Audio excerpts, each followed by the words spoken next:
Hey mga brods, may balita nga tayo dito kay Calvin Abueva dahil yun nga, alam din naman natin na nakuha na ng Pure Blends, ito pong Northport Batang Pier. And ito, si Calvin Abueva ang isa nga sa mga gusto nilang i-trade din.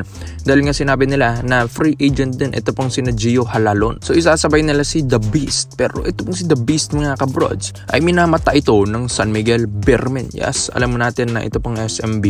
Matagal na nilang minamata. Ito pong si The Beast, Calvin Abueva. And alam din naman natin na nagsipasukan na yung mga rookies dito sa SMB at gusto nila mas palakasin palalo ang kanilang core. Dahil ito pong si The Beast, Calvin Abueva, hindi rin naman basta-basta kahit sabihin natin may edad na ito mga kabrods. Dito sa lineup ng SMB, gusto nilang pagandahin lalo yung depensa. Yes, alam din naman natin si Calvin Abueva. Yan din yung isa sa mga specialty niya mga kabrods, defense. And yung offense bonus na yan. Yes, alam din naman natin nakakapukol din ito ng tres. So itong si The Beast, Calvin Abueva, mga reports din natin mga kabrods, gusto rin kunin pala ito ng Barangay Ginebra San Miguel. Yes, kaya nga nag-uunahan ito. Lalong-lalo na nung pumasok ito mong Pure Blends dito sa PBA, gusto nilang palakasin nila lalo yung lineup. So gusto nilang alisin ito pong si Calvin Abueva, pero i-offer nila ito sa mga bigating teams katulad ng SMB or Barangay Ginebra San Miguel. So ito nga mga kabrods, ayon din sa mga reports and rumors, pinag-iisipan na ng SMB kung sino yung player na ititrade nila kay Calvin Abueva mga kabrods, kung sino yung i-offer nila sa Pure Blends na yun, or Titan Max nga daw, diba sabi nila yung magiging name ng Pure Blends na yun. Pero ito pong si The Beast, Calvin Abueva kasi once na makuha ito ng SMB, malaking factor ito sa kanila dahil alam din naman natin nakaka-champion na ng SMB at gusto nilang kunin ito pong Governors ngayon. Well, mga kabrods, why not? Ito pong si The Beast, Calvin Abueva, sabi nga nila mahirap maging kalaban dahil napaka-physical na player, medyo madumi na player, and mind games ang laruan nito. Maski import, hirap na hirap sa kanya, pero masarap maging kakampi. Yes mga kabrods, paano ba naman pag naging kakampi mo si Abueva, tutulungan ka nito sa ilalim, tutulungan ka nito rebound, blumax, dumepensa sa import stopper to mga bros. One of the best local player natin na forward na import stopper dahil napakatigas si Calvin Abueva at yun, hirap din yung mga imports sa kanya. Kaya maganda ito para sa lineup at additional sa San Miguel Beermen dahil si Calvin Abueva ay kakaibang nilalang din ito pagdating sa basketball mga kabroad. Sabi nga nila parang dapat mag-UFC na lang ito dahil nananakit. Mga kabrods, parang ito na yung natural laro ni Calvin Abueva. Although nabawasan na niya yung mga maduduming laro niya mga kabrods, mas naging matured na Abueva, mas physical na Abueva, medyo malinis na kung maglaro, kumbaga, dahil syempre suspension na naman yung aabutin nito pag hindi. Kaya ito, alam din naman natin susunod na conference natin import na.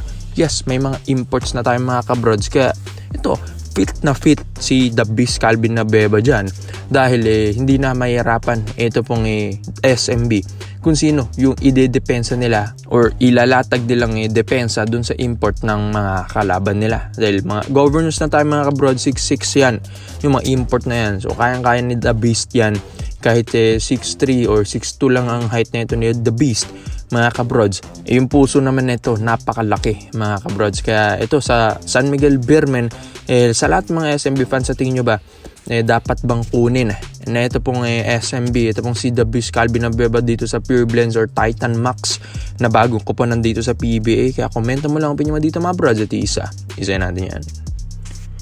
Dito naman po tayo sa kabilang balita naman natin mga kabrods. Ito, Terrence Romeo. Alam din naman natin na isa ito sa mga free agent player ngayon. Yes, itong Barangay Ginebra San Miguel nakaabang at nakatingin dito kay Romeo. Yes mga kabrods, although marami na at matagal na nilang inaabangan si Romeo kung kailan ba ito magiging free agent dito sa Terra Firma Jeep. Pero ito, dumating na yung oras na free agent ito pong si The Bro. Kaya ito pong Barangay Ginebra San Miguel, balak nilang papirmahin ng kontrata na ito pong si Terrence Romeo, one of the best and shifty point guards dito sa PBA. Sino ba namang hindi makakagusto dito? Una nang nagpahiwatig na gustong player ito ni Coach Timco nung sinali ito dati sa FIBA Asia Cup mga kabrods qualifiers na sinama pa nga niya si Abueva, diba? And hindi nga lang natuloy yun dahil di nga siya kasama sa lineup na pinasa ni Coach Chot Reyes sa 60-man pool.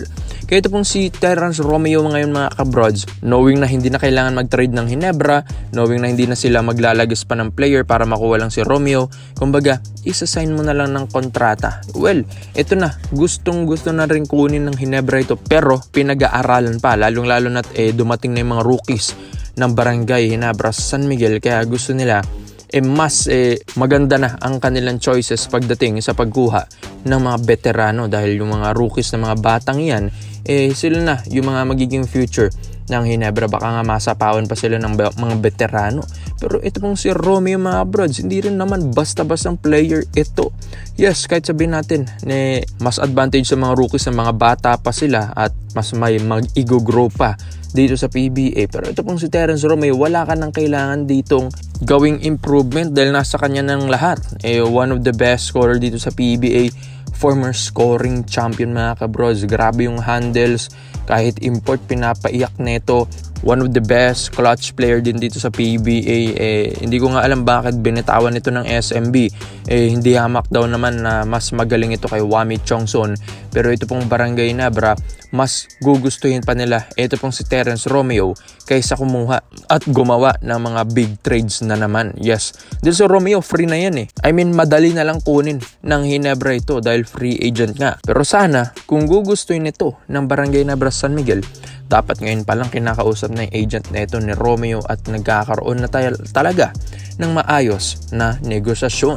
Dahil ito pong si Romeo, madali lang tungkunin ng mga iba't ibang kupunan. Yes, pag naunaan ng Ginebra, manghihinayang na naman sila. Ito pong si Romeo, baka nga kaya pa niyang bigyan ng kampyonato ulit ang Ginebra dahil 2 to 3 years na nga daw hindi nagcha-champion ulit. Ito pong Barangay Ginebra San Miguel, baka panahon na para kunin nila ito pong si The Bro Terrence Romeo dahil ang dami nating mga reports and rumors mga kabrods, mga umuungol na reports na ito pong Ginebra interesado talaga dito kay Terrence Romeo at gusto na nga nilang bakuran, gusto na nilang bigyan ng kontrata dahil ito pong Barangay Ginebra San Miguel, yan din naman yung kulang nila, scorer mga kabrods. Dahil pag inconsistent yung mga ibang player neto, wala na silang mapupuntahan, lalong-lalo na't umalis pa ito pong si Jamie Malonzo. Kaya lalakas nga rin ng mga rookies na kinuha nila Pero ito pong si Terrence Romeo, mas malakas din naman na player to. Veterano na, alam na kung paano yung takbo ng laro dito sa Ginebra, takbo ng laro sa PBA, paano mag-champion dahil nag-champion na rin ito sa SMB. Kaya malay natin, mabibigyan pa niya ng kampyonato ang Barangay Ginebra San Miguel. One of the best and consistent player rin dito sa PBA. Ito pong si Terrence Romeo. Kaya komento mo lang ang opinion mo dito mga brods Terrence Romeo, sa tingin nyo ba't dapat kunin to ng Barangay Ginebra San Miguel? Salamat po sa panonood mga brods. This is Kings Basketball. Yun lang, I'm out.